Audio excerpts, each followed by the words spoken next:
पुरुषोत्तम महत्म्य 20वां अध्याय पुरुषोत्तम व्रत का विधान। नारद जी बोले, दृढ़धनवा ने वाल्मीकि जी से पूछा कि पुरुषोत्तम मास में किसकी और कैसे पूजा करनी चाहिए। आपने इस मास में दान आदि का बड़ा महत्म्य बताया है।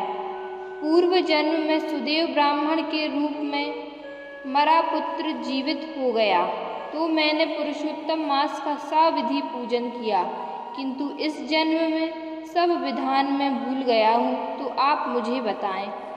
तब वाल्मीकि मुनि बोले, पुरुषोत्तम मास के प्रारंभ होते ही जिन नियमों का पालन करना चाहिए उन्हें मैं बताता हूँ। ब्रह्म मुहूर्त में उठकर परब्रह्म का चिंतन करें तथा शौच आदि कर्म करें। यदि किसी तीर्थ स्थान पर रहता हो तो तीर्थ के जल में हाथ पांव की शुद्धि ना करें, उससे अलग हटकर बाहर जल लेकर शुद्धि करें। दातुन आदि कर मुख की शुद्धि करें। आचमन कर भली भांति स्नान करके और फिर देवताओं को स्नान कराएं। पुरुष स्वच्छ 2 वस्त्रों को धारण करें, शिखा बांधें, गोपी चंदन का तिलक करें। शंख चक्रादि का गोपी चंदन से धारण करना उत्तम है।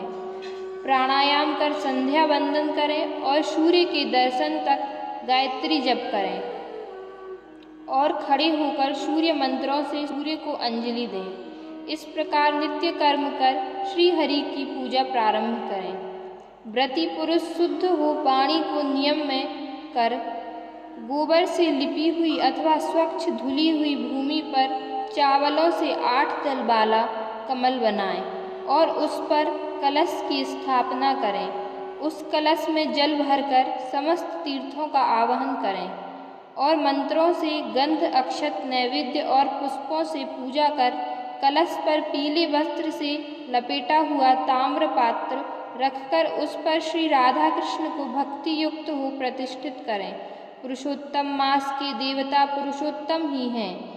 इस मास में थोड़े द्रव्य से महान धर्म होता है, अतः स्नान दान हरि स्मरण कथा श्रवण करने से ही यह श्रेष्ठ धर्म पूर्ण हो जाता है। पुरुषोत्तम महात्म्य की पुस्तक का भक्ति से पठन पाठन करना चाहिए। सामर्थ्यवान तथा समृद्धिशाली वैष्णव जन तो भक्तिपूर्वक पुरुषोत्तम मास को सेवन करने के हित धार्मिक ग्रंथों का विशेष रूप से श्रीमद् भागवत पुराण तथा श्री रामचरितमानस का पाठ करते हैं और वैष्णव आचार्यों से जनहितार्थ अखंड पाठ का आयोजन कराते हैं।